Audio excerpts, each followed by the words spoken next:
Durante muito tempo nos ensinaram que as civilizações surgiram graças à agricultura e ao comércio, mas essa versão omite o verdadeiro motor que moldou a estrutura social, definiu quem dominava e quem obedecia, quem ascendia e quem ficava condenado por gerações: o empréstimo.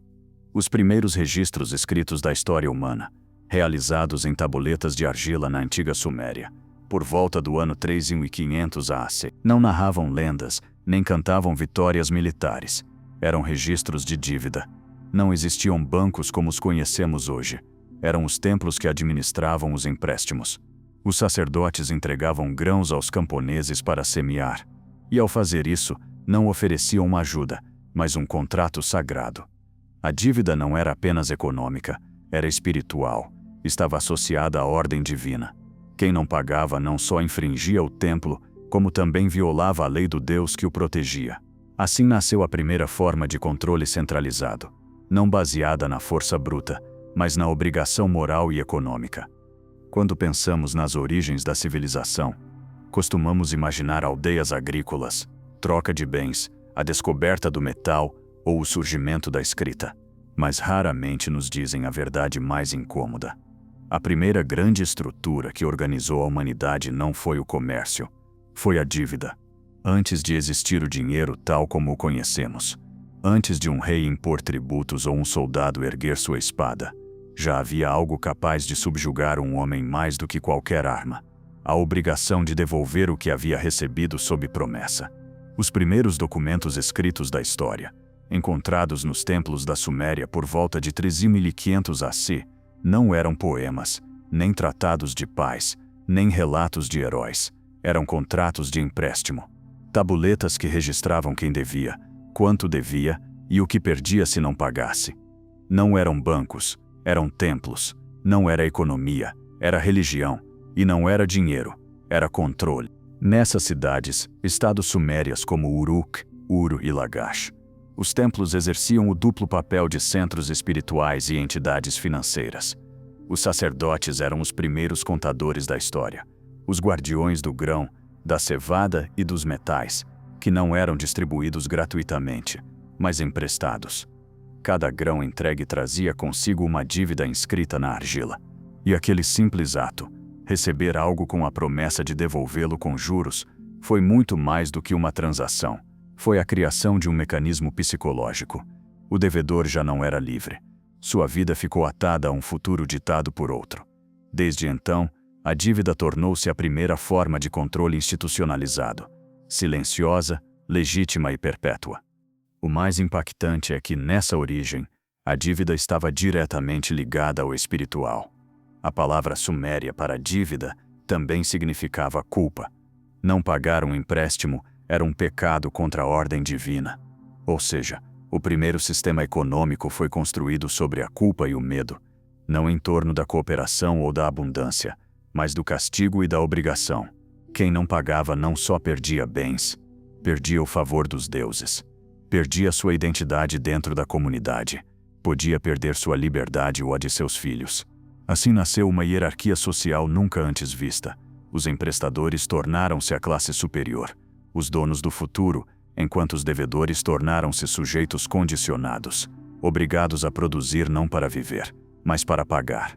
À medida que essas civilizações cresceram, a dívida transformou-se no motor invisível de toda a ordem social. O rei precisava de templos e burocracia. Os templos precisavam de grãos. Os camponeses precisavam de sementes para plantar. E assim, o empréstimo tornou-se o sangue que corria pelo corpo econômico da Suméria. O mais surpreendente é que desde esse primeiro momento, já estavam presentes todos os elementos que hoje regem nossas vidas: juros compostos, confisco de propriedades, servidão por dívidas e punições para os inadimplentes. Esses sistemas não surgiram como consequência do dinheiro. O dinheiro surgiu como ferramenta para facilitar a expansão do crédito. O dinheiro, então, não foi a base da economia, foi o instrumento criado para administrar dívidas. Esse modelo expandiu-se para a Babilônia, onde surgiram os primeiros códigos legais sobre empréstimos e juros, como o Código de Hammurabi, que estabelecia claramente quanto se podia cobrar por emprestar, como o pagamento deveria ser garantido e quais eram as consequências do descumprimento. Mas por trás dessas leis não havia justiça social, havia proteção do credor. O devedor podia ser encarcerado, vendido como escravo ou entregar sua família como pagamento. O empréstimo não era uma opção, era um mecanismo que moldava o destino. A vida de uma pessoa podia mudar num instante, não por decisão própria, mas pelo peso de um juro acumulado. Esse modelo revelou uma verdade essencial. O poder não reside apenas em quem tem, mas em quem pode emprestar. Porque emprestar implica projetar-se no futuro, exigir obediência e trabalho nesse futuro. Desde esse momento, o verdadeiro poder deixou de estar na força militar, passou a estar na capacidade de criar dívida. Assim começou a história não da economia, mas do controle humano por meio de um mecanismo invisível. Um mecanismo que, embora tenham passado 5.000 anos, continua sendo o mesmo que hoje determina quem tem casa, quem tem educação, quem pode viver em liberdade e quem nasce já devendo. Essa é a verdadeira origem de nossa civilização. Não uma era de troca, mas uma era de endividamento. Quando observamos Roma, costumamos imaginar exércitos conquistando terras, generais vitoriosos, imperadores gloriosos e batalhas que definiram o rumo da história. Mas por trás de cada legião enviada à guerra, por trás de cada cidade conquistada, existia algo muito mais silencioso e determinante: a dívida. Roma não só conquistou territórios, conquistou economias inteiras, e fez isso por meio de um sistema legal projetado para transformar a dívida numa arma política. Enquanto outros impérios dominavam com armas, Roma descobriu que era mais eficiente dominar com obrigações financeiras. Desde os primórdios da República, o cidadão romano vivia sob uma pressão creditícia constante. A classe aristocrática, os patrícios, controlavam o Senado, a terra e o capital. Os plebeus, por sua vez, dependiam de empréstimos para semear, alimentar suas famílias ou pagar impostos. Mas não se tratava de empréstimos benignos. A lei romana estabelecia que, se um devedor não pagasse a tempo, podia ser acorrentado, encarcerado ou vendido como escravo. Esse contrato era conhecido como nexum e permitia que um homem livre se transformasse legalmente em propriedade de seu credor. Ou seja, a dívida eliminava a liberdade mais rápido do que qualquer invasão estrangeira. O sistema foi projetado com precisão. Os devedores perdiam suas terras, que passavam às mãos dos credores. Sem terras, o cidadão não tinha outra opção senão alistar-se no exército para sobreviver. Foi assim que Roma recrutou milhares de soldados para expandir suas fronteiras. A guerra não era uma consequência do patriotismo, mas uma consequência da dívida. Roma não se expandia porque era forte. Expandia-se porque estava obrigada a conquistar novos recursos para pagar as dívidas internas que corroíam a República. Em 494 AC, a crise foi tão severa que os plebeus realizaram a primeira grande greve da história. Abandonaram a cidade e recusaram-se a lutar. Essa rebelião não foi por comida, terras ou religião. Foi contra a escravidão por dívidas. A elite patrícia cedeu parcialmente, permitiu a eleição dos tribunos da plebe e criou leis para limitar certos abusos, mas nunca eliminou o mecanismo central, a dívida como forma de dominação interna. A cada crise, o Senado implementava perdões parciais, não por compaixão, mas para reiniciar o ciclo do endividamento e evitar a revolução. À medida que Roma conquistava territórios, as dívidas não desapareciam, multiplicavam-se. Os povos subjugados eram obrigados a pagar tributos e, para fazê-lo, pediam empréstimos a Roma. Assim, os impérios locais não eram derrotados apenas no campo de batalha, eram acorrentados financeiramente. Os emprestadores romanos tornaram-se atores internacionais, concedendo créditos a cidades gregas, reinos asiáticos e províncias africanas. E quando estes não podiam pagar, Roma enviava suas legiões para restaurar a ordem. Assim, uma dívida impagável tornava-se uma desculpa legal para invadir um território e subjugá-lo definitivamente. O empréstimo, não a espada, foi a verdadeira chave do imperialismo romano. Mesmo dentro de Roma, a elite, como a família dos Crasso, o homem mais rico da República, acumulava poder emprestando dinheiro a cidadãos desesperados e comprando suas propriedades quando não podiam pagar. Crasso não construiu sua fortuna produzindo, mas endividando. Foi a dívida que lhe permitiu influenciar a política, controlar eleições e fazer parte do primeiro triunvirato ao lado de Júlio César e Pompeu. E foi precisamente a dívida que levou Júlio César a cruzar o Rubicão. Suas campanhas militares na Gália foram financiadas com empréstimos privados. César precisava conquistar para pagar. Quando o Senado tentou retirar-lhe o comando, não estava em jogo apenas a honra, mas sua ruína econômica. Por isso desobedeceu. Por isso iniciou a Guerra Civil. Roma não se dividiu por ideologia, dividiu-se por dívidas. A queda da República e o surgimento do Império não foram resultado de guerras externas, mas do colapso financeiro interno. Quando a dívida constrói um sistema, é essa mesma dívida que o derruba. Roma caiu porque o empréstimo deixou de ser um mecanismo de expansão e tornou-se um mecanismo de asfixia.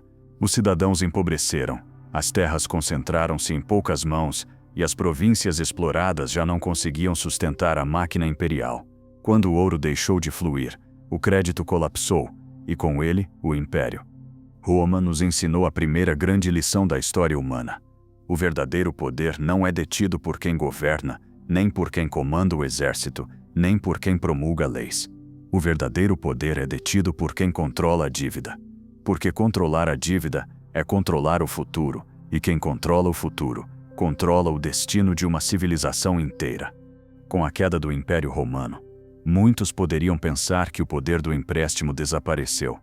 Mas, na verdade, o que ocorreu foi uma transformação muito mais profunda. O crédito deixou de estar nas mãos do Estado e passou a habitar no coração do indivíduo.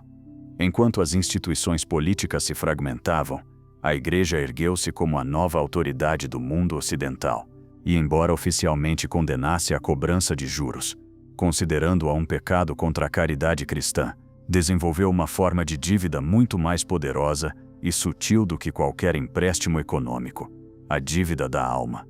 A Igreja não emprestava grãos nem dinheiro com juros. Emprestava algo muito mais valioso: a promessa da salvação eterna. E, em troca, exigia obediência, dízimos e penitências. Assim nasceu o conceito de pecado como dívida moral. Não era coincidência. Em latim, a palavra debitum significava tanto dívida quanto culpa. Essa associação transformou profundamente a psicologia do Ocidente. Já não bastava trabalhar para pagar uma dívida material. Agora era preciso viver para pagar uma dívida espiritual com Deus. Cada ato, cada pensamento, cada desejo era registrado numa conta invisível. A vida humana tornou-se um estado permanente de devedor perante a divindade. Os templos antigos tinham dominado o corpo mediante o controle da colheita. A Igreja medieval dominou a mente mediante o controle da culpa. Instituições como o sacramento da confissão não eram meramente rituais religiosos, mas mecanismos de auditoria espiritual. O crente apresentava-se perante a autoridade eclesiástica não para receber julgamento econômico, mas para reconhecer que era um devedor moral, que precisava de redenção. E essa redenção, embora gratuita em teoria, exigia atos de penitência, peregrinações, doações e cumprimento absoluto da hierarquia religiosa. Com o tempo, a Igreja desenvolveu um sistema ainda mais sofisticado: as indulgências. Eram certificados emitidos pela autoridade eclesiástica, que ofereciam a remissão de penas espirituais em troca de doações ou favores. Era a institucionalização da dívida espiritual em forma monetária. Quem pagava, reduzia seu tempo no purgatório. Quem não podia pagar, devia submeter-se a trabalhos forçados ou penitências físicas. Em outras palavras, a Igreja criou um mercado de salvação. Não emprestava ouro, emprestava tempo no além. E milhões de pessoas aceitaram esse contrato invisível porque acreditavam que sua alma estava hipotecada desde o nascimento.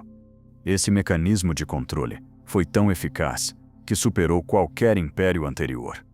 Enquanto Roma controlava territórios, a Igreja controlava consciências. Enquanto os reis governavam por meio de exércitos, o papado governava por meio da culpa. A dívida espiritual não tinha vencimento. Não se podia escapar dela pela morte, porque mesmo após morrer, a alma continuava pagando no purgatório. Essa ideia transformou por completo a política europeia. Reis, nobres e camponeses aceitavam a autoridade da Igreja, porque acreditavam que seu destino eterno estava em jogo. Assim, A dívida espiritual tornou-se uma forma de crédito a prazo infinito. Um crédito sobre a eternidade. A culminação desse sistema ocorreu entre os séculos XI e XIII, quando a Igreja começou a financiar as cruzadas, guerras consideradas santas, mediante indulgências. Quem não podia ir combater, devia pagar para financiar quem sim ia.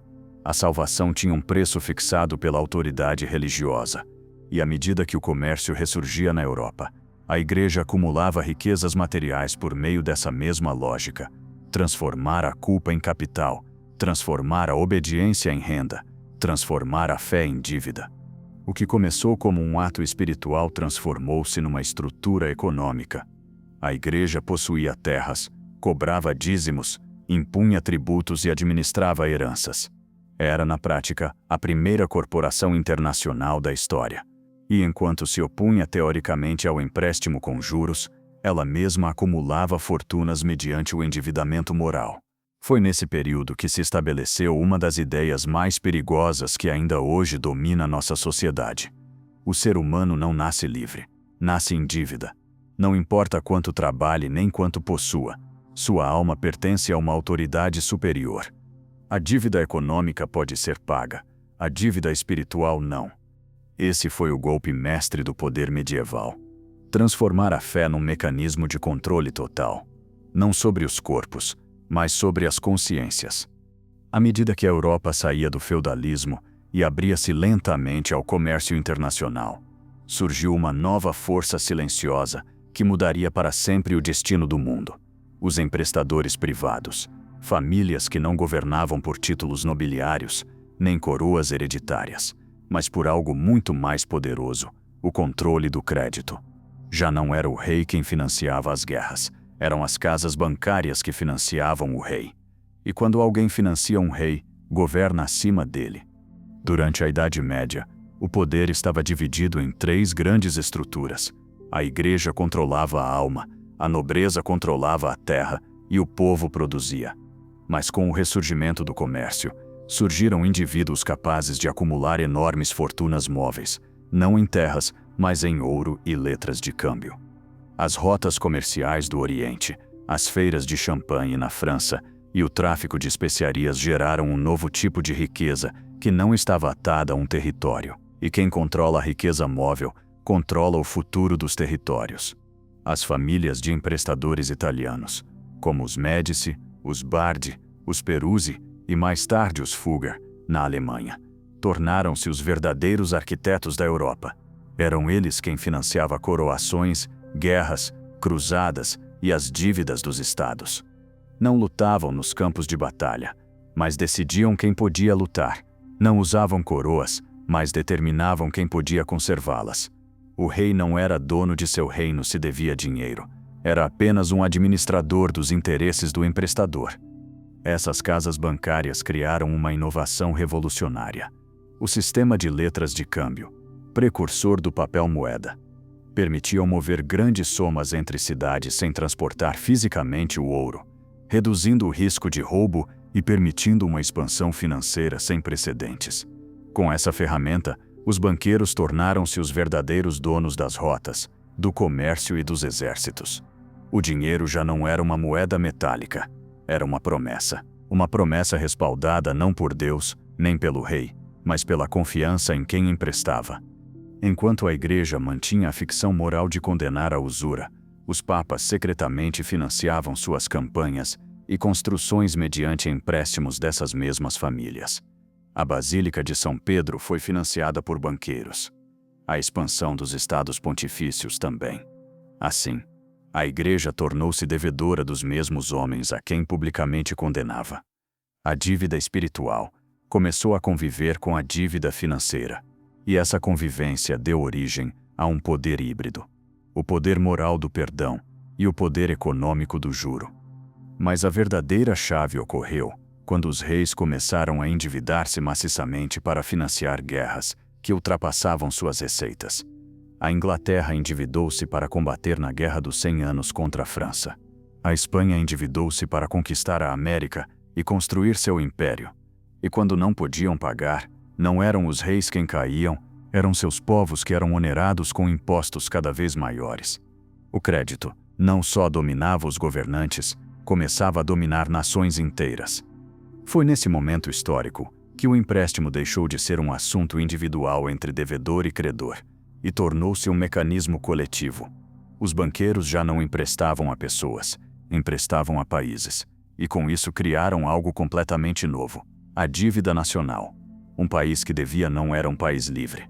Suas decisões políticas, tratados, guerras e leis começaram a ser condicionadas por quem sustentava sua dívida. Assim nasceu o primeiro precedente do que hoje conhecemos como bancos centrais, FMI, dívida externa e mercados financeiros globais. O empréstimo alcançara sua forma mais sofisticada até então. Já não controlava apenas o camponês nem o soldado. Agora controlava reinos inteiros. A partir desse momento, a história deixou de ser a história dos impérios e tornou-se a história dos credores que os financiaram. Até esse ponto, os empréstimos eram transações entre pessoas, igrejas ou reis. Mas no século XVII, ocorreu algo que mudaria para sempre o destino da civilização. O dinheiro deixou de ser uma riqueza real e tornou-se oficialmente uma dívida institucionalizada.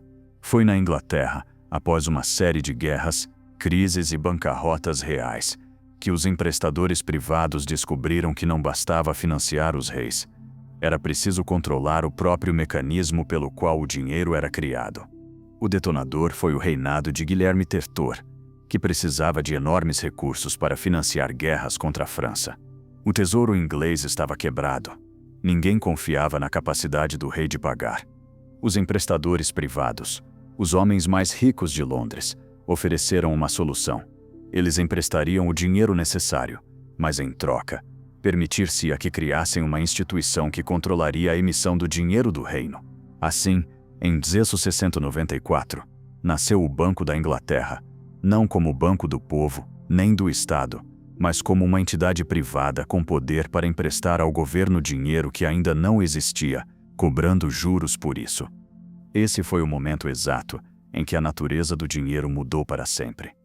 Até então, o dinheiro representava algo real: ouro, prata, grãos, bens tangíveis. Mas o Banco da Inglaterra introduziu um novo conceito: o dinheiro emitido como dívida. Ou seja, o banco entregava papel-moeda ao governo, e esse papel não representava a riqueza existente, mas um empréstimo que o Estado devia devolver com juros usando impostos futuros do povo. A partir desse momento, cada libra emitida estava ligada a uma promessa de pagamento. O dinheiro deixou de nascer da produção e começou a nascer do endividamento. Esse sistema expandiu-se rapidamente pela Europa. Os governos tornaram-se devedores permanentes e os bancos emprestadores perpétuos. O mais impactante foi que esses bancos privados descobriram que podiam emprestar muito mais dinheiro do que realmente tinham em reservas de ouro. Criaram um sistema de reserva fracionária, pelo qual guardavam uma pequena porção de ouro em seus cofres e emitiam múltiplas vezes seu valor em papel. Assim surgiu o crédito moderno, dinheiro criado do nada, respaldado apenas pela confiança e pela obrigação do Estado de cobrar impostos para garantir seu pagamento. Esse processo não só transformou a economia, como também transformou a política. Os reis deixaram de ser soberanos absolutos. Tornaram-se administradores do crédito. Porque quem controla a emissão do dinheiro, controla o valor do trabalho, da terra e do tempo. Foi o momento em que o poder deixou de estar na coroa e passou a estar nos livros contábeis das instituições financeiras. Enquanto a população ainda acreditava que o rei governava por mandato divino, os verdadeiros governantes eram aqueles que emitiam a dívida sobre a qual se sustentava o reino. A partir desse sistema, o endividamento deixou de ser uma desgraça ocasional e tornou-se um mecanismo estrutural. As guerras já não se travavam com os recursos existentes, mas com dinheiro criado para endividar-se no futuro. A economia já não dependia do rendimento agrícola ou do comércio, mas do crédito expandido pelos bancos. E a sociedade aceitou essa mudança porque o dinheiro físico era substituído por promessas de pagamento. A nota que as pessoas seguravam em suas mãos era uma dívida disfarçada de riqueza. Esse foi o verdadeiro ponto de inflexão na história moderna. Um sistema em que o dinheiro não representa riqueza, mas obrigação. Um sistema em que as nações não acumulam fortunas, acumulam dívidas. Um sistema em que a liberdade do cidadão é medida por sua pontuação de crédito e a soberania de um país é medida por seu nível de endividamento. Pela primeira vez na história, o poder deixou de ser visível. Já não se via em coroas, exércitos ou estandartes. Escondia-se nas taxas de juros, nos títulos do Estado e nos livros de dívida nacional. A partir desse momento, o verdadeiro império já não teria capital, bandeira nem exército próprio. Sua arma seria a dívida. Seu território seria o planeta inteiro. A história oficial fala-nos da independência dos Estados Unidos como uma rebelião contra os impostos do Império Britânico, e da Revolução Francesa como um levante do povo contra a opressão da monarquia. Mas a história que nunca se conta é que ambas as revoluções foram financiadas com dívida, e que quem as financiou não o fez por ideais de liberdade, mas por controle econômico. O que estava em disputa não era quem governaria os países, mas quem controlaria a criação do dinheiro que os países utilizariam. A independência dos Estados Unidos, uma nação nascida endividada. Quando as 13 colônias se rebelaram contra a Inglaterra, não tinham exército, nem armamento, nem recursos. Como financiaram uma guerra contra o império mais poderoso do mundo? Fizeram-no pedindo empréstimos a banqueiros europeus, especialmente a casas financeiras da Holanda e da França. Os líderes da independência sabiam que uma guerra não se ganha por patriotismo, ganha-se com crédito. Benjamin Franklin disse claramente: se você controla o dinheiro de uma nação, não importa quem faça suas leis. O novo governo estadunidense emitiu seus primeiros títulos da dívida e papel-moeda, os famosos Continentals, que desabaram em valor. E desde o primeiro dia, a nação nasceu endividada com os emprestadores internacionais. Anos depois, Alexander Hamilton, um dos pais fundadores, defendeu publicamente a criação de um banco central privado para gerir essa dívida, não para libertar a nação dos credores estrangeiros, mas para institucionalizar a dependência financeira do governo federal em relação aos banqueiros. A liberdade política fora declarada, mas a escravidão financeira começara. A Revolução Francesa. O povo lutando e os banqueiros comprando a França. A falência do Estado francês foi o detonador da Revolução. O rei Luís XVI estava completamente endividado após financiar a Guerra de Independência estadunidense. Paradoxalmente, a França ajudou a libertar os Estados Unidos, e essa mesma dívida levou-a à própria queda. Para cobrir seus gastos, a monarquia emitiu mais dívida, aumentou impostos e finalmente perdeu a confiança do povo. Os banqueiros viram o momento perfeito para fazer o que já tinham feito na Inglaterra: transformar uma crise política numa oportunidade de controle financeiro. Os revolucionários aboliram o antigo sistema feudal, mas não aboliram a dívida. Pelo contrário, emitiram ainda mais. Criaram o assignat, uma espécie de papel-moeda respaldado pelas propriedades confiscadas à Igreja. E quando esse papel desvalorizou-se, a França caiu sob o controle financeiro de emprestadores privados que começaram a comprar terras, indústrias e recursos estratégicos por centavos. A Revolução destruiu a monarquia, mas pôs o país nas mãos dos banqueiros. A ilusão da liberdade financiada com dívida. Aqui revela-se um dos maiores segredos da história moderna. As revoluções políticas não foram movimentos para libertar os povos, mas para transferir o controle do dinheiro dos reis para o sistema bancário privado. As monarquias absolutas caíram não porque eram opressivas, mas porque não eram suficientemente úteis para a nova ordem financeira. As novas repúblicas, por sua vez, foram construídas desde o início sobre dívida pública, bancarizada e perpétua. Os povos celebravam a queda dos reis, sem perceber que o novo soberano era invisível, anônimo e eterno. Já não usava coroa, assinava com juros. Esse foi o nascimento da Era Moderna, uma era em que a liberdade política tornou-se uma narrativa para encobrir a servidão financeira. Desde então, as nações já não se governam por vontades populares, mas por ciclos de dívida que mantêm viva ou colapsam suas economias. Porque a pergunta fundamental nunca foi quem está no trono, mas quem emite o dinheiro com que se paga o trono. Ao longo do século XIX, o mundo testemunhou uma das mudanças mais silenciosas e transcendentais da história humana. O poder deixou de estar nos palácios e passou a instalar-se nas casas bancárias. Até aquele momento, Os reis ainda conservavam a ilusão de soberania, e os governos acreditavam dirigir o destino de seus povos. Mas foi nesse século que se consolidou o verdadeiro império, um que não precisava de exércitos nem escravos, porque tinha algo muito mais eficaz: o controle do crédito. As guerras, os tratados, as revoluções e os impérios coloniais deixaram de depender da força militar para depender do dinheiro emprestado. E quem tinha capacidade de emprestá-lo tornou-se os verdadeiros arquitetos da ordem mundial. Os grandes banqueiros de Londres, Paris, Viena, Berlim e posteriormente Nova York entenderam algo que nenhum rei compreendera plenamente: que governar não é mandar, mas financiar. Enquanto os povos acreditavam lutar por glória, território ou independência, as guerras já não eram decididas no campo de batalha, mas nos livros contábeis dos emprestadores. Foi a primeira vez na história em que um mesmo banco financiava duas nações inimigas ao mesmo tempo, assegurando lucros independentemente do resultado do conflito. O sangue era derramado pelos soldados, mas os juros eram cobrados por quem nunca pisava no campo de batalha. E assim, os conflitos do século XIX, desde as guerras napoleônicas até a Guerra da Crimeia, não foram eventos geopolíticos isolados, mas projetos financeiros perfeitamente calculados. O poder financeiro tornou-se transnacional. Os banqueiros já não agiam como cidadãos de um país, mas como donos invisíveis do sistema político global. Não lhes interessava a bandeira, nem a ideologia. Interessava-lhes o fluxo de juros e a expansão perpétua da dívida. Foi nesse século que os empréstimos já não eram concedidos a indivíduos, mas a estados inteiros. As dívidas já não eram um assunto pessoal. Tornaram-se dívidas nacionais que hipotecavam o futuro dos povos. Quando um país tomava dinheiro emprestado para financiar uma guerra, uma revolução ou uma infraestrutura, esse empréstimo vinha condicionado. Em troca de receber crédito, devia abrir seus portos, entregar concessões comerciais, privatizar seus recursos naturais ou permitir a intervenção estrangeira em suas alfândegas. Assim, a dívida tornou-se a nova forma de colonização.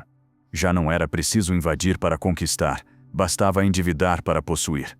O caso do Egito foi um dos mais reveladores. Endividado para construir o Canal de Suez, o país perdeu o controle da rota comercial mais estratégica do mundo simplesmente por não poder pagar suas dívidas a tempo. Era a nova forma de conquista. O banco não precisava enviar tropas, enviava contratos. O mesmo ocorreu com o Império Otomano, a América Latina e várias nações asiáticas e africanas, que foram absorvidas financeiramente antes de serem invadidas militarmente. A dívida tornou-se a antessala da intervenção. Enquanto isso, na Europa, as famílias bancárias começaram a influenciar diretamente governos e parlamentos. Não precisavam derrubar reis, convertiam-nos em seus devedores. Não precisavam ocupar ministérios, controlavam quem os ocupava. As novas repúblicas nascentes, que proclamavam a liberdade e a soberania do povo, nasciam atadas a empréstimos estrangeiros que determinavam suas políticas fiscais e sua economia interna. As constituições falavam de democracia, mas a realidade era que nenhuma nação podia tomar decisões sem o consentimento de seus credores. O cidadão comum ainda acreditava que vivia numa nação soberana, enquanto seu país era, na verdade, um devedor vitalício dentro de um sistema financeiro que já operava acima das leis nacionais. Assim nasceu, silenciosa e discretamente, uma nova forma de império. Um império sem território fixo, sem exército visível, sem hino nem bandeira. Um império que não precisava conquistar fisicamente porque controlava o que move o mundo inteiro, o dinheiro. E esse dinheiro já não era riqueza, era dívida. Esse foi o momento exato em que os banqueiros deixaram de ser figuras econômicas para tornarem-se os verdadeiros arquitetos do destino humano. Durante séculos, as moedas eram feitas de metais preciosos ou respaldadas por eles. Não eram aceitas por confiança, mas por seu valor intrínseco. Uma moeda romana tinha peso em ouro ou prata. Uma moeda espanhola era aceita em todo o mundo porque continha o metal que representava riqueza real. Mas no século XIX, esse paradigma começou a ser substituído por um novo modelo, o padrão ouro.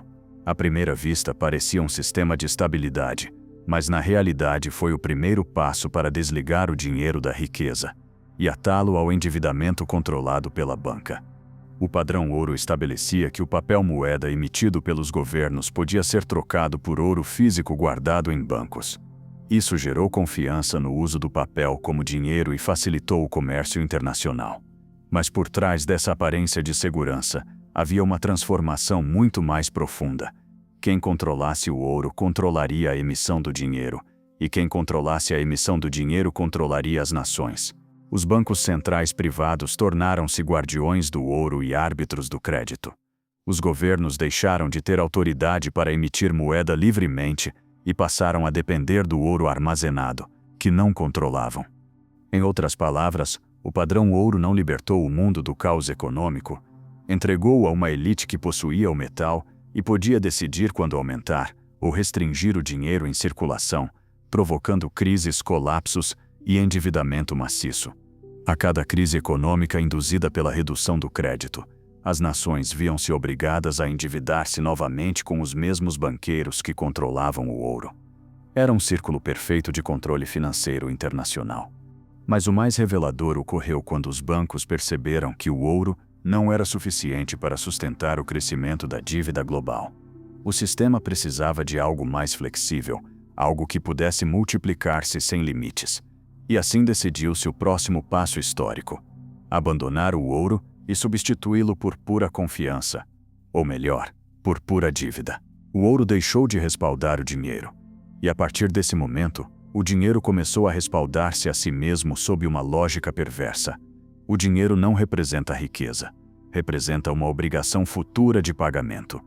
Nesse novo sistema, cada nota emitida não é uma promessa de ouro, mas uma promessa de dívida. O dinheiro nasce quando se assina um empréstimo.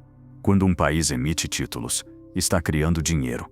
Quando um banco concede crédito a um cidadão, está criando dinheiro. E o mais irônico, quando esse empréstimo é pago, o dinheiro desaparece. A artificialidade do sistema é tão grande que o dinheiro que usamos todos os dias não existe realmente até que alguém se endivide. Não há dinheiro sem dívida. O dinheiro é dívida. Esse foi o momento-chave em que o sistema financeiro mundial revelou sua verdadeira essência. Já não é um mecanismo para facilitar o comércio ou armazenar riqueza. É um sistema projetado para perpetuar o endividamento constante de governos, empresas e cidadãos. O padrão ouro foi apenas uma ponte. O destino final era o padrão dívida, um modelo em que o dinheiro é criado de forma ilimitada, mas não para enriquecer a sociedade, e sim para mantê-la permanentemente endividada, eternamente dependente do crédito emitido por instituições privadas que, por não serem eleitas por ninguém, governam sem aparecer. Naquele momento, o dinheiro deixou de ser um meio de troca e tornou-se um instrumento de controle. O cidadão deixou de trabalhar para viver e começou a trabalhar para pagar. Os governos deixaram de governar e começaram a administrar dívida. A economia deixou de girar em torno da produção e começou a girar em torno dos ciclos de crédito. Assim é que entramos na era moderna. Uma era em que a riqueza não existe, apenas se imprime, em que o poder não se vota, se financia, e em que o dinheiro não representa liberdade, representa servidão. O século XX não foi o século da liberdade, nem do progresso, nem da humanidade alcançando seu máximo desenvolvimento tecnológico. Foi o século em que a dívida tornou-se o coração do sistema global. As grandes guerras não surgiram por causas políticas ou ideológicas, como nos ensinam os livros de história. Surgiram porque o sistema financeiro precisava expandir-se, colapsar e reconstruir-se para impor definitivamente uma nova ordem baseada na criação ilimitada de crédito e no endividamento perpétuo de todas as nações do mundo. Quando estourou a Primeira Guerra Mundial em 1914, os países envolvidos não tinham os recursos para sustentar uma guerra prolongada. No entanto, todos foram financiados. Quem emprestou esse dinheiro? Não os governos nem os cidadãos, mas os mesmos bancos internacionais que já tinham adquirido influência na Europa e nos Estados Unidos. Eles não financiaram um lado. Financiaram todos. Os impérios centrais e os aliados receberam empréstimos maciços sob a promessa de pagá-los com juros assim que a guerra terminasse. Cada bala disparada, cada tanque construído, cada soldado enviado à frente, Representava uma dívida registrada nos livros contábeis dos emprestadores. Quando a guerra terminou, não veio a paz, mas a fatura. A Alemanha foi obrigada a pagar reparações impossíveis, não para ressarcir danos humanos, mas para garantir o pagamento das dívidas contraídas pelos países vencedores. Essa carga afundou sua economia, provocou hiperinflação e miséria social. Mas por trás dessa miséria surgiu algo ainda mais útil: o descontentamento. O caos econômico, criado deliberadamente pelo sistema de dívida, abriu a porta para o surgimento de regimes autoritários, que voltariam a endividar o país, financiando assim uma nova guerra. Entre guerras, enquanto a Europa sangrava financeiramente, os Estados Unidos emergiram como o novo epicentro do crédito global. Em 1913, foi criada a Reserva Federal, um banco central privado com poder para emitir moeda como dívida. Não foi criada para estabilizar a economia, mas para controlá-la por meio de ciclos de expansão e contração do crédito. Poucos anos depois, esse mecanismo desencadeou a grande bolha dos anos 20 e, posteriormente, a queda de 1929, que afundou o mundo na Grande Depressão. As pessoas acreditaram que fora um acidente do mercado. Na realidade, foi o resultado de uma estratégia precisa. Primeiro injetar crédito maciço, depois retirá-lo bruscamente, provocando falências generalizadas e forçando governos e empresas a endividarem-se ainda mais para sobreviver. A Segunda Guerra Mundial foi a consequência direta desse colapso financeiro. Novamente, os mesmos banqueiros financiaram a guerra de ambos os lados. Os Estados Unidos emprestaram à Inglaterra e à França por meio de programas como o Lend-Lease, enquanto casas financeiras europeias facilitaram recursos à Alemanha. Cada bomba lançada não destruía valor, gerava mais dívida que depois justificaria a reconstrução financiada, mais uma vez pelos mesmos bancos. Quando a guerra terminou, o planeta inteiro estava endividado. Foi então que foram fundadas instituições como o Fundo Monetário Internacional, FMI, e o Banco Mundial, não como organismos de ajuda, mas como estruturas para consolidar um novo sistema de controle global. Sob o Acordo de Bretton Woods, em 1944, estabeleceu-se que o dólar estadunidense seria a moeda de reserva mundial, respaldado por ouro. Em aparência, era um sistema de estabilidade, mas na realidade, foi a jogada mestra. Já não era necessário dominar territórios. Bastava controlar a moeda a qual todos deviam vincular suas economias.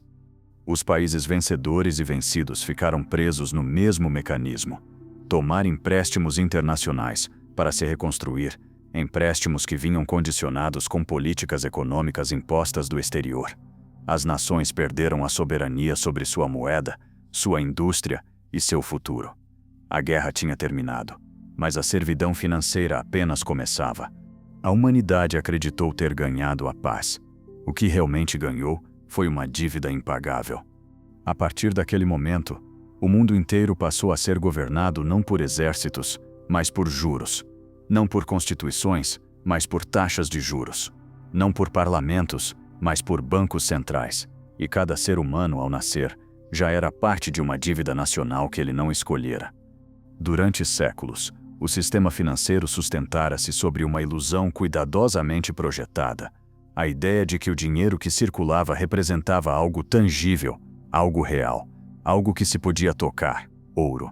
Esse ouro servia como âncora psicológica para dar confiança à população. Dizia-se: este papel vale porque é respaldado pelo ouro do Estado. Contudo, à medida que as guerras do século XX se multiplicavam e os governos gastavam mais do que tinham, começaram a imprimir quantidades crescentes de dinheiro que não eram respaldadas por nada físico. O sistema começou a vacilar.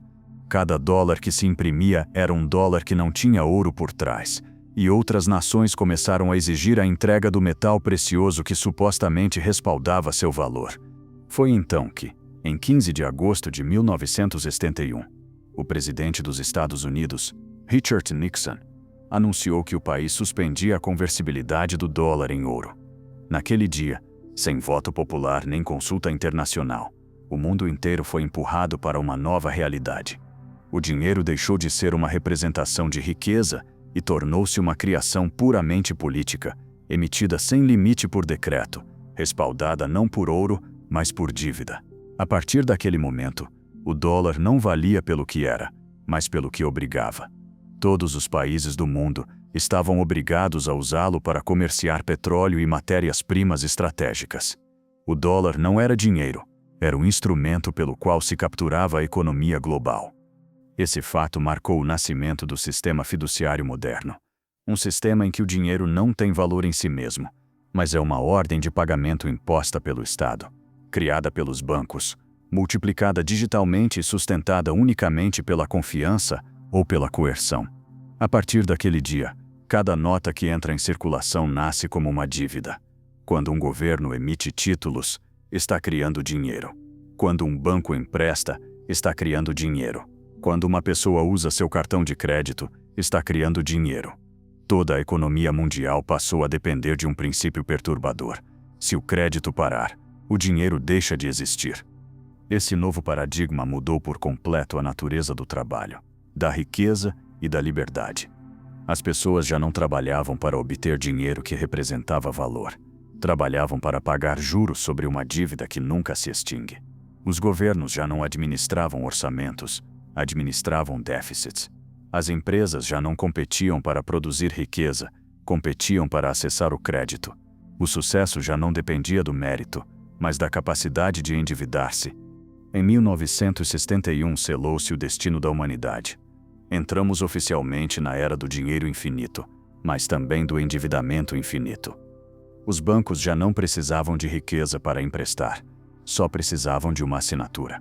As crises econômicas deixaram de ser acidentes e tornaram-se estratégias. Cada colapso financeiro servia para concentrar mais poder, comprar ativos a preço de saldo e aumentar a dependência do crédito internacional. O dinheiro deixou de ser um meio de troca e tornou-se uma ferramenta de engenharia social. A partir daquele momento, cada recessão, cada guerra, cada resgate bancário, cada política econômica já não respondia à realidade produtiva, mas aos ciclos programados do crédito. O ser humano deixou de participar numa economia para viver e tornou-se parte de uma máquina projetada para endividar-se, pagar juros e voltar a endividar-se. Naquele dia, sem disparar um único tiro nem cair uma única bomba, consumou-se a conquista mais grandiosa da história, a conquista do mundo por meio da dívida. Não foi um império quem venceu, foi um sistema. Um sistema que já não precisa escravizar corpos, porque escraviza futuros. Após romper o vínculo do dólar com o ouro em 1971, os Estados Unidos enfrentavam um desafio monumental. Como manter a demanda global de sua moeda se já não estava respaldada por nada tangível? A resposta foi estratégica, silenciosa e devastadora: atar o dólar ao petróleo, a fonte de energia indispensável para o funcionamento do mundo moderno. Não importava se uma nação era rica ou pobre, industrial ou agrícola, sem petróleo, nenhuma economia podia sobreviver. E a partir daquele momento, só se podia comprar petróleo em dólares. Entre 1972 e 1974, os Estados Unidos negociaram secretamente com a Arábia Saudita um acordo histórico.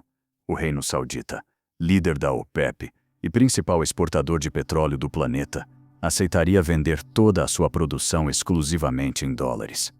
Em troca, os Estados Unidos garantiam proteção militar, estabilidade política e armamento. Logo, todos os países produtores de petróleo adotaram o mesmo acordo. Assim nasceu o petrodólar, um sistema em que o valor do dólar já não dependia do ouro, mas da necessidade universal de energia. Esse movimento mudou a história para sempre. A partir daquele momento, qualquer país que quisesse comprar petróleo, ou seja, qualquer país que quisesse funcionar, devia conseguir dólares. E como se conseguiam dólares? Exportando mais do que se importava ou endividando-se. Assim, o dólar tornou-se não uma moeda nacional, mas uma mercadoria global controlada pelo sistema bancário estadunidense. Não era ouro, nem prata, nem terra o que respaldava a moeda. Era a dependência energética das nações. Essa nova ordem obrigou os países a integrar-se ao sistema financeiro global.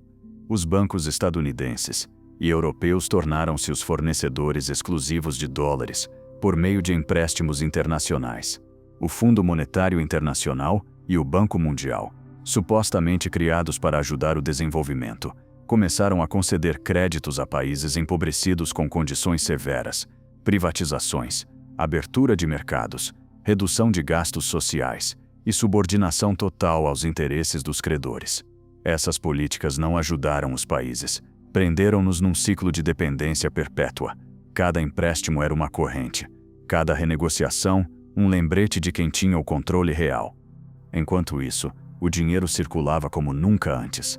A banca privada criou instrumentos financeiros complexos para multiplicar o crédito global. A dívida não era vista como um problema, mas como um ativo. Quanto mais endividado estava o mundo, mais poder acumulavam os bancos. As economias do planeta começaram a girar em torno do dólar como satélites de uma única fonte de emissão. E quem tentasse libertar-se desse sistema, como o Iraque em 2003 ou a Líbia em 2011, foi invadido ou destruído não por razões humanitárias nem ideológicas, mas por ousar desafiar a ordem do petrodólar. A partir daquele momento, a criação do dinheiro já não dependia da riqueza de uma nação, mas de sua disposição para endividar-se na moeda de outro país. As democracias começaram a ser administradas não por líderes soberanos, mas por banqueiros centrais que ninguém elegeu e que operam sob o mandato de manter vivo o sistema do crédito. As nações já não competem por recursos naturais, competem por dólares, e a força que determina o destino de seus povos já não é o voto, nem a ideologia, nem o desenvolvimento industrial. É o nível de dívida externa que estão dispostas, ou forçadas a absorver. O mundo entrou oficialmente na era da dívida global perpétua, uma estrutura projetada para que nenhuma nação possa libertar-se, para que toda a humanidade funcione como uma gigantesca máquina de geração de juros que flui para o mesmo centro de poder. Já não se trata de quem produz mais, mas de quem controla a moeda que todos precisam para produzir. Porque o poder já não está na terra, nem no exército, nem sequer no petróleo. O verdadeiro poder está na dívida que nasce com cada dólar emitido. Uma vez que os países ficaram presos no sistema do petrodólar e do crédito internacional, o próximo passo era inevitável: converter o indivíduo no garante final do sistema financeiro. Já não bastava controlar os governos, nem manipular as economias nacionais. O verdadeiro sucesso da nova ordem era conseguir que cada pessoa se tornasse cliente, usuária, devedora e finalmente escrava voluntária do crédito. Foi assim que, a partir da década de 1970, nasceu a era do endividamento maciço da população. Crédito hipotecário, crédito de consumo, crédito estudantil, crédito para saúde, para transporte, até para viver. O sistema apresentou-se ao cidadão como uma promessa de liberdade. Ter um cartão de crédito não era visto como um fardo, mas como um símbolo de status, modernidade e progresso. Em vez de ensinar as pessoas a gerar riqueza, ensinou-as a financiar seu estilo de vida. As universidades deixaram de ser instituições de conhecimento e transformaram-se em plataformas comerciais.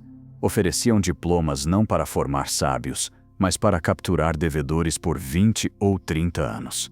O sonho da educação deixou de ser um caminho de ascensão social para tornar-se a primeira corrente financeira que prende um jovem assim que inicia sua vida adulta.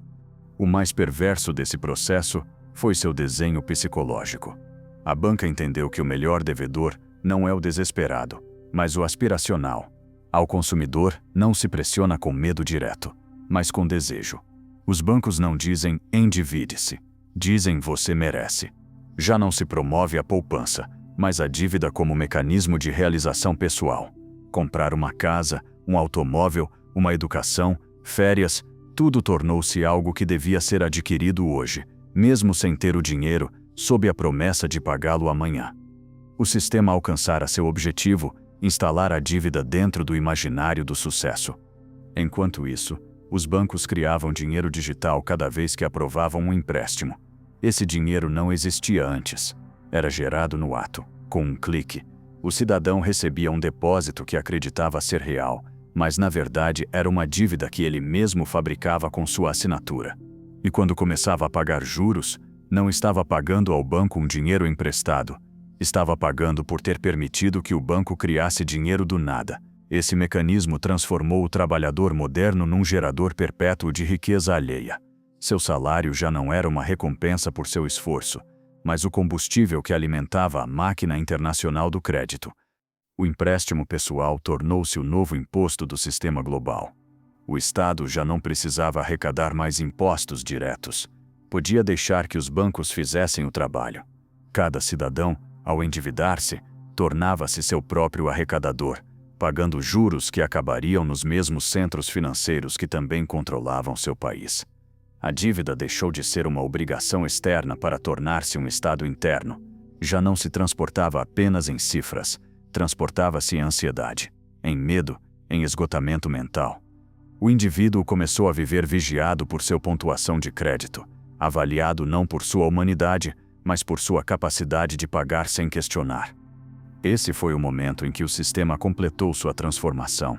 Antes, a dívida era um mecanismo econômico. Agora, era um mecanismo de identidade. Viver no mundo moderno significava estar endividado.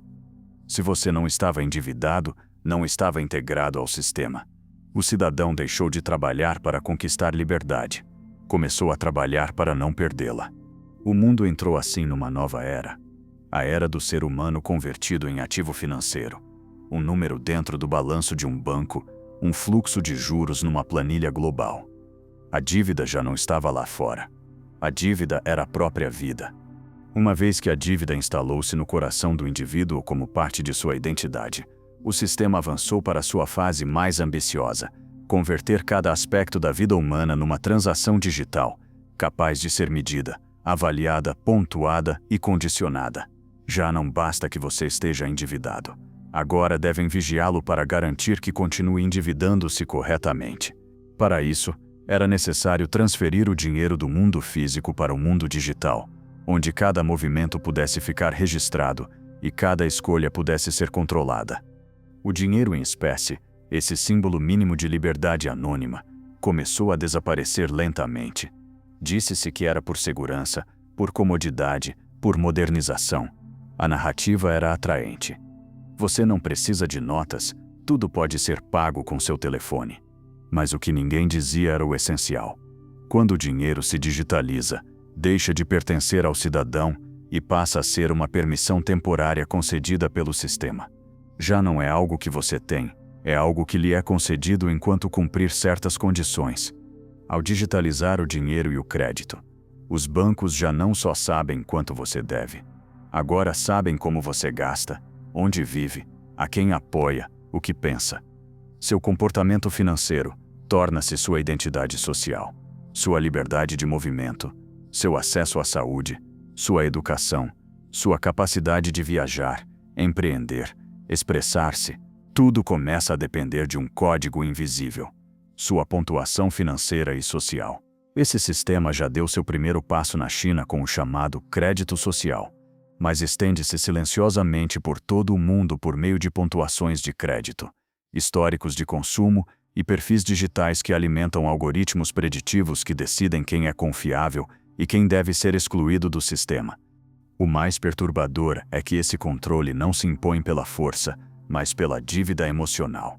Cada pessoa sabe que um movimento financeiro incorreto, um atraso num pagamento, uma opinião incorreta publicada nas redes, ou uma recusa em obedecer certas normas poderia diminuir sua pontuação e bloquear seu acesso ao crédito, ao transporte ou a serviços básicos.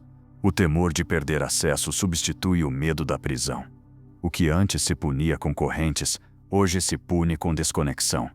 O cidadão moderno vive num estado permanente de vigilância algorítmica. Sua vida inteira foi convertida em dados que viajam em tempo real para centros financeiros e corporações tecnológicas. Cada transação revela um comportamento. Cada comportamento revela uma intenção. Cada intenção constrói um perfil que determina que tipo de devedor você é. Você já não é uma pessoa. É um ativo digital que gera fluxo de juros. Sua existência mede-se não pelo que você é, mas pelo que você deve, e pela obediência que demonstra a estrutura que administra essa dívida. E enquanto a sociedade acredita que avança rumo à modernidade, o que realmente está ocorrendo é a culminação de um processo de séculos, a transformação da humanidade numa gigantesca base de dados financeiros. A dívida já não é apenas econômica, é digital, emocional, existencial. O sistema não precisa de policiais para impor-se, só precisa de seus dados, porque a punição já não se aplica fisicamente. Aplica-se social e digitalmente. Corta-se seu crédito, bloqueia-se sua conta, reduz-se sua pontuação e você fica fora do mundo. Esse é o momento em que a dívida completa sua função histórica. Já não é um fardo, é sua identidade. Você nasce registrado, consome endividado, vive pontuado e morre digitalmente substituído por outro número que continuará o ciclo. O empréstimo deixou de ser uma ferramenta do sistema. O empréstimo é o sistema, e você tornou-se seu recurso mais valioso. Durante séculos, o dinheiro foi um meio de troca. Depois tornou-se uma dívida. E agora está prestes a tornar-se um código de controle que decide o que você pode ou não pode fazer. As chamadas CBDC, moedas digitais de bancos centrais, estão sendo apresentadas ao mundo como uma inovação financeira moderna, eficiente e segura. O que não se diz abertamente é que representam a forma mais sofisticada de escravidão financeira jamais criada. Um dinheiro que já não é seu, que você não pode guardar nem transferir livremente, e que pode ser ativado ou desativado pelo emissor conforme seu comportamento. Ao contrário do dinheiro digital atual, que ao menos está distribuído em contas privadas, o dinheiro programável será emitido diretamente pelos bancos centrais e vinculado a uma identidade digital única. Cada pessoa terá uma conta estatal, não voluntária, mas obrigatória. E cada vez que receber dinheiro, esse dinheiro terá condições. Poderá ter data de validade, para obrigá-lo a gastá-lo num certo prazo, restrições de uso, apenas para produtos autorizados, ou limites de gasto bloqueados se o sistema considerar que você consumiu demais. Não será dinheiro. Será uma ferramenta de engenharia social. Imagine um dinheiro que você não possa poupar para proteger-se de futuras crises. Um dinheiro que você não possa usar para apoiar causas que o sistema considere inconvenientes. Um dinheiro que pode desaparecer de sua conta se você não tiver cumprido certos requisitos de comportamento financeiro, médico, ambiental ou ideológico. Isso não é uma teoria conspiratória. Já existem testes piloto em mais de 100 países, e governos de todo o mundo estão discutindo publicamente a implementação desse sistema sob o argumento de inclusão financeira e combate ao dinheiro ilegal. Com o dinheiro programável, a dívida já não precisa ser cobrada. O sistema pode simplesmente extrair automaticamente os juros, limitar suas compras ou impedir seu acesso ao crédito se seu comportamento não estiver alinhado ao estabelecido.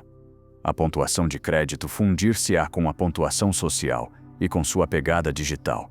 Tudo estará integrado: identidade, saúde, impostos, histórico de compras, interações em redes, localização em tempo real. Não haverá separação entre sua vida e seu perfil financeiro. Você será um cidadão algorítmico, e sua liberdade não será um direito, será uma recompensa condicionada ao endividamento obediente. O passo definitivo será a eliminação do dinheiro em espécie. Quando a última nota desaparecer, o último resquício de anonimato e liberdade desaparecerá com ela. O dinheiro programável permitirá às autoridades não só saber o que você faz, mas decidir o que você pode fazer. Será o fim da economia livre e o começo de uma economia condicionada, em que o objetivo não é gerar riqueza, mas gerar obediência. Nessa nova ordem, o empréstimo será automático. Você não o solicitará, estará integrado em sua existência. Você já não pedirá dinheiro, receberá alocações digitais com condições específicas. E se as descumprir, o sistema não precisará puni-lo publicamente. Simplesmente desligará seu acesso. Na era do dinheiro programável, a dívida já não será um acordo entre duas partes, será a própria forma de sua identidade dentro do sistema. O que começou nos templos sumérios como uma tabuleta de argila com uma dívida de cevada, está chegando à sua fase final. Uma matriz digital que controla cada respiração financeira do ser humano. A dívida já não é um instrumento do poder. A dívida é o poder. No passado, a dívida era algo externo. Um contrato, uma obrigação, um acordo imposto de fora. Hoje, na plena era do dinheiro digital e do crédito permanente, a dívida já não é algo que o indivíduo tem, é algo que o indivíduo é. Não é percebida como uma obrigação temporária, mas como um estado permanente de existência. Desde que nasce, o cidadão moderno herda uma dívida nacional que ele não contraiu. Ao entrar na escola, ensina-se-lhe que para acessar um futuro, deve endividar-se. Ao entrar na vida adulta, é medido por seu histórico de crédito. Ao construir sua vida, é condicionado por empréstimos, hipotecas e assinaturas. A dívida deixou de ser uma ferramenta do sistema para tornar-se a estrutura psicológica que define o sentido de realidade da pessoa. O indivíduo já não age em função do que deseja ou do que acredita. Age em função de sua situação financeira. Suas decisões não são livres, estão determinadas pelo medo de perder sua estabilidade, sua pontuação, seu acesso ao crédito. A dívida tornou-se uma forma de obediência emocional. O sistema não precisa prendê-lo para controlá-lo. Basta lembrá-lo de que sem ele você não pode comer, nem mover-se, nem educar-se, nem existir. A liberdade deixa de ser entendida como a capacidade de agir e redefine-se como manter-se solvente. Esse processo produz um fenômeno devastador. O ser humano endividado internaliza sua subordinação. Já não precisa ser vigiado, ele mesmo se vigia. Já não precisa ser ameaçado, ele mesmo se autocensura. Já não precisa de correntes nas mãos, porque vive com correntes na mente. A dívida torna-se um princípio moral. Dever é sinônimo de responsabilidade. Pagar é sinônimo de virtude. Enquanto questionar o sistema é visto como ingratidão. O indivíduo torna-se guardião de sua própria prisão. O sistema financeiro já não precisa justificar sua existência. Conseguiu instalar uma narrativa emocional. Se você está em dívida, é porque quer melhorar sua vida. Endividar-se é sinal de confiança. Você tem crédito, logo existe. A identidade humana, que antes se definia por valores, cultura ou espiritualidade, foi substituída por uma identidade creditícia. A pergunta fundamental já não é quem é você, mas que pontuação você tem. A alma foi substituída pelo histórico financeiro. O mais preocupante é que nessa fase, o ser humano deixa de perceber a diferença entre seu desejo e o desejo do sistema. É condicionado a aspirar aquilo que o endividará, a desejar aquilo que o manterá preso, a medir sua felicidade em termos de consumo financiado. A dívida torna-se uma forma de domesticação emocional. Já não se trata de pagar juros econômicos, mas juros psicológicos, ansiedade, medo, culpa, estresse constante. A sociedade inteira torna-se uma gigantesca máquina de pessoas mentalmente esgotadas, sempre perto do colapso financeiro, mas nunca totalmente afundadas, porque o sistema precisa que continuem funcionando, que continuem pagando. Esse é o ponto em que o empréstimo deixa de ser um contrato econômico para tornar-se uma arquitetura espiritual. O que está em jogo já não é seu dinheiro, mas sua percepção de si mesmo. E quando um sistema consegue definir quem você é desde dentro, já não precisa impor-se desde fora. A escravidão financeira alcançou sua forma mais perfeita. Tornou-se identidade. Todo o percurso histórico, desde os templos sumérios até as moedas digitais dos bancos centrais, conduz-nos a um mesmo destino: a construção de um sistema global em que cada aspecto da existência humana está medido, registrado, condicionado e mercantilizado. Não se trata mais de um império econômico ou político, mas de uma ordem total, em que a vida humana fica reduzida a um fluxo constante de dados financeiros e comportamentais. O planeta inteiro foi convertido numa arquitetura de controle digital, em que as fronteiras já não se traçam em mapas físicos, mas em redes financeiras e algoritmos invisíveis. Esse sistema não se impõe com correntes nem com exércitos. Impõe-se com a promessa de bem-estar, com a ilusão de segurança, com o acesso condicionado aos recursos básicos da vida. Tudo é projetado para que o indivíduo sinta que sua existência depende de sua integração ao sistema financeiro digital. Não se lhe diz que é escravo. Convence-se de que é usuário privilegiado, tudo o que antes era símbolo de liberdade. O trabalho, a propriedade, a cidadania, a educação, foi transformado num mecanismo de dívida. A liberdade agora mede-se em termos de pontos, de acesso digital, de cumprimento normativo. O dinheiro em espécie desaparece. As contas bancárias tradicionais substituem-se por identidades digitais administradas por autoridades monetárias. O cidadão já não possui dinheiro. Possui permissões. Permissões para gastar, para viajar, para ter acesso a certos serviços. Tudo está sob vigilância permanente.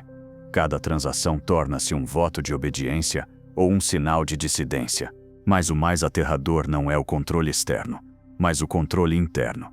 O ser humano já não pensa com liberdade, porque a dívida tornou-se sua voz interior. Vive antecipando-se ao castigo digital. Se eu disser isso, se eu publicar isso, se eu comprar isso, bloquear-me-ão. A prisão digital não precisa de muros. Suas grades são psicológicas. O medo de ser desconectado do sistema é mais poderoso que qualquer exército. E é aqui que ocorre a revelação mais importante.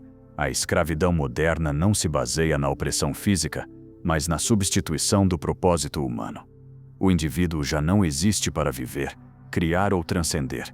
Existe para sustentar o sistema de dívida que o domina. Sua energia vital foi absorvida por uma máquina invisível que o precisa ativo, mas não livre, produtivo, mas não consciente. Contudo, no meio dessa estrutura total, começa a surgir algo inesperado. Uma fresta, um despertar silencioso.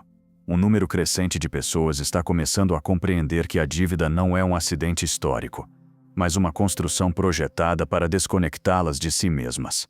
Estão começando a ver que o verdadeiro colapso não é econômico, mas humano. E essa compreensão está gerando uma mudança profunda. O retorno de perguntas que tinham sido enterradas por séculos. O que significa realmente ser livre? Quem define o valor da minha vida? Sou um devedor do sistema ou um ser consciente capaz de criar seu próprio destino? Porque nesse ponto da história, já não se trata de reformar a economia, nem de eleger um novo governo. Trata-se de algo muito mais transcendental: recuperar a alma humana do domínio total da dívida. Essa não é uma batalha política, é uma batalha espiritual. E o desfecho determinará não só o futuro do dinheiro, mas o futuro do ser humano como espécie consciente. Depois de séculos de subjugação financeira, da transformação do dinheiro em dívida, da conversão de nações e pessoas em ativos do sistema, começa a surgir uma verdade que o próprio sistema não pode controlar. O mecanismo de dominação não está na dívida em si, mas na percepção que o ser humano tem de si mesmo diante dela. A dívida escraviza porque o homem foi condicionado a acreditar que é um ser insuficiente, carente, dependente de um sistema externo para existir. Foi educado para ver o crédito como salvação, o consumo como identidade e o sucesso material como o único propósito da vida. Mas essa narrativa começa a desmoronar-se quando o indivíduo compreende que a dívida não é apenas econômica, mas espiritual, que o verdadeiro controle não reside no dinheiro, mas na mente.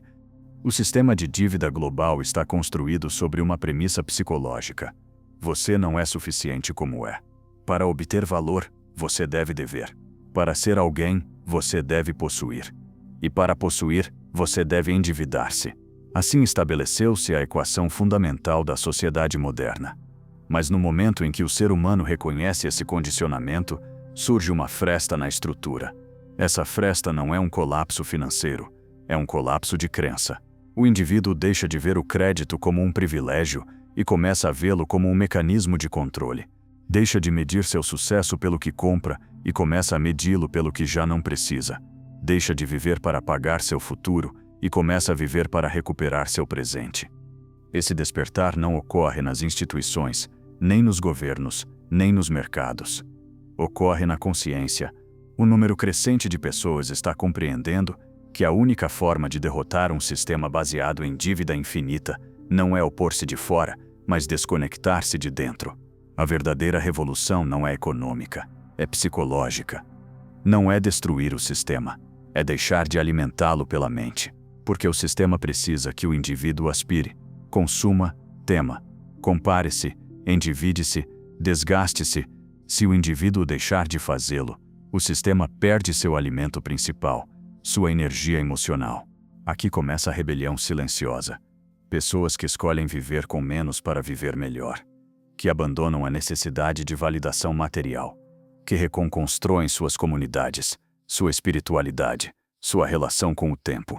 Pessoas que entendem que a verdadeira riqueza não é o que se compra, mas o que se é. Que começam a questionar o paradigma do sucesso financeiro e a descobrir o valor do propósito consciente. A dívida nunca poderá extinguir-se num sistema que a cria infinitamente, mas o poder da dívida pode quebrar-se quando o indivíduo deixa de definir sua identidade por meio dela. O sistema pode controlar o dinheiro, pode controlar os mercados, pode até controlar o comportamento, mas há algo que não pode controlar: a consciência que reconhece seu próprio poder interior. Esse é o ponto em que toda a história muda. Não porque desapareça a dívida, mas porque desaparece a ilusão de que a dívida define o ser humano. E quando a mente se liberta, começa o verdadeiro processo de transformação. Esse capítulo marca a transição da subjugação total à possibilidade de emancipação interior. Já não estamos diante de uma simples estrutura econômica, mas diante de uma prova existencial. O sistema não escravizou o ser humano, ofereceu-lhe uma identidade baseada na dívida, e o ser humano a aceitou. Agora, pela primeira vez, começa a questioná-la. Percorremos mais de 5.000 anos de história.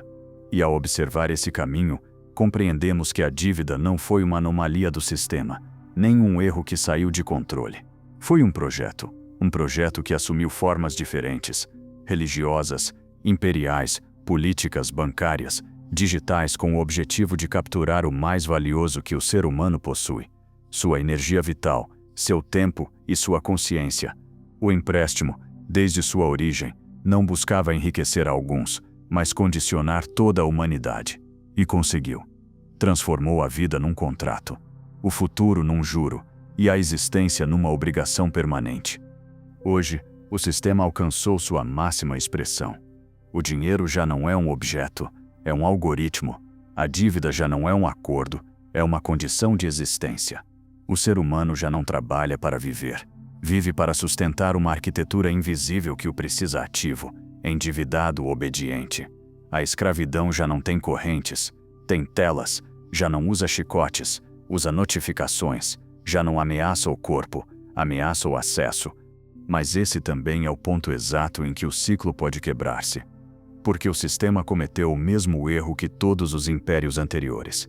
Levou seu modelo de controle ao extremo, e ao fazê-lo, revelou sua natureza. A dívida já não pode ocultar-se, já não pode camuflar-se como oportunidade, nem disfarçar-se de liberdade. O ser humano começou a ver como o sistema absorve não só seu dinheiro, mas sua alma. E quando um ser humano descobre que sua alma está em jogo, nenhuma estrutura pode continuar dominando-o por muito tempo. O fim do império da dívida não virá por reformas nem por revoluções políticas. Virá quando um número suficiente de pessoas compreender que a verdadeira liberdade não está em trocar de senhor, mas em abandonar a crença de que precisam de um senhor. A dívida não controla corpos, controla identidades. E uma identidade consciente é ingovernável. Naquele instante, o empréstimo perde seu poder, porque já não pode definir quem você é. Esse capítulo não é um fim, é o início de um novo paradigma. O dinheiro pode continuar existindo, as dívidas podem manter-se, o sistema pode persistir, mas o ser humano já não será seu escravo. Voltará a posicionar-se não como usuário do sistema, mas como criador de sua própria realidade. Descobrirá que a riqueza não é uma quantidade de dinheiro acumulado, mas uma energia interior capaz de gerar propósito, comunidade, conhecimento e transcendência. E ao compreender isso, o empréstimo, a ferramenta que governou a história, ficará reduzido ao que sempre foi, uma ilusão sustentada pelo medo. Porque o poder mais grandioso não foi emprestado pelos templos, nem concedido pelos reis, nem impresso pelos bancos. Sempre esteve dentro do ser humano, esperando para ser lembrado. E quando a humanidade despertar, o ciclo da dívida não terminará, porque o sistema desmoronar-se-á, mas porque o homem deixará de aceitá-lo como seu destino.